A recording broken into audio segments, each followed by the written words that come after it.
Teaching families how to safely transport their children is the heart of Wake County's Child Passenger Safety Program. Whether you're using booster seats, car seats, or seat belts, the right way on every ride saves lives.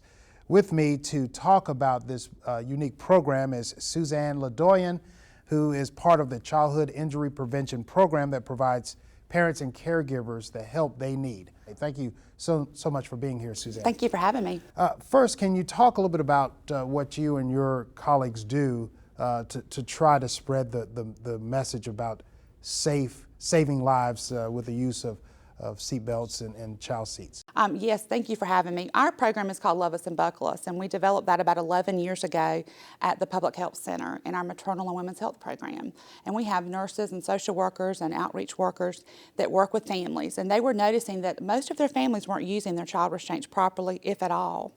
So this team is able to provide education to the community in-house and out in the community on how to use restraints properly. Many people have restraints, they just don't use them the correct way. And what we do know is that over 95% of child seats aren't used properly. So we're able to provide that education in-house for families and in the community. What is the state law in regards to the state law is, in North Carolina, all passengers have to be buckled up. And the child restraint law was this: all children have to be buckled up properly until they're 8 years old or 80 pounds, whichever comes first. I do like to point out that the law is the minimum, and we make recommendations to exceed that for maximum safety. And a good example of that is children have to be rear-facing up to 1 year of age, and now the American Academy of Pediatrics recommends that children stay rear-facing up to 2 years of age. So we really work hard to educate them about the law, but to help them properly restrain that child even longer for maximum protection. And Suzanne, we see that you brought some examples of car seats and a booster seat. Can you just briefly give us some tips that folks can take away from this segment, as well as to some of the things that you've seen in regards of improper use of these seats? That's a great comment. One thing I brought is I did bring 4 types of seats with us today, and certainly I do want to point out that there's tons of different car seat manufacturers and different colors and fabrics, and of course those things don't equal safety. But the restraints that we brought today represent, the 2 in front represent the ability to keep children rear-facing. One seat is rear-facing only, and the other seat is what we call a convertible child restraint that you can use rear and forward-facing. And then up on the table, we have seats that can be used forward-facing only. This particular item is a belt positioning booster seat, and we work really hard. You know, families are excited when they can finally take their child out of a restraint that has harnesses, and we tell families not to be so quick to do that. And so a booster seat is a simple device that helps lift that child up to make that lap and shoulder belt fit them properly, and it's probably the most misused restraint because it's not used at all. As far as, errors and things that we see, one of the big things is harnessing errors.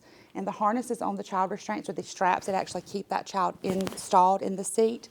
Many times they're too loose or they're in the wrong position. Also, another program with the summer just around the corner. That means the cars are going to be pretty hot inside. And unfortunately, we've had the cases where parents have literally left their children to make a quick run into the grocery store. Unfortunately, some forget that they were even in the car. But there is a program and demonstration that's always done every year that has become more popular every year. Can you talk about that and Yes, safety? That's a great point. With child restraints, our program talks about all aspects of children in and around vehicles. So we've hit on the child restraint, and I'm glad that you've asked about the hot cars.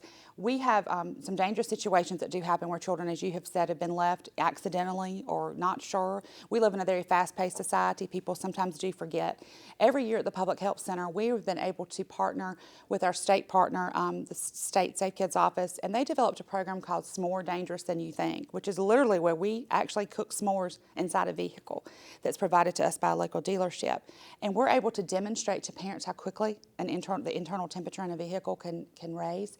People find it very shocking when I tell them on a 72-degree day a child could die from hypothermia in a vehicle, because every 10 minutes the internal temperature of a vehicle can rise up to 20 degrees. So it's very rapid. We actually put temperature gauges inside the vehicle and outside of the vehicle, and the public comes in. It's a simple demonstration. We show them what happens and how quickly the vehicle can heat. We demonstrate and talk to them about why children are more vulnerable for this to happen to them. And we also serve them s'mores that were cooked in that vehicle. We also, at the end of that, we ask them to sign a pledge for us, and that pledge states that they would never leave a child unattended or alone ever in a vehicle, and that if they ever saw a child in a vehicle, that they would call 911 immediately. There's a lot of information we tried to compress in this segment, but if folks want more information on attending a scheduled event or making an appointment to have their seats checked, what should they do? Could you give us the information? Sure. We are one of 13 permanent check-in stations in Wake County, and a permanent check-in station is where you can go and make an appointment or drive through and have your seat checked at any time. The public can go to buckleupnc.org, and they can find from county by county across the whole state where they can get that resource.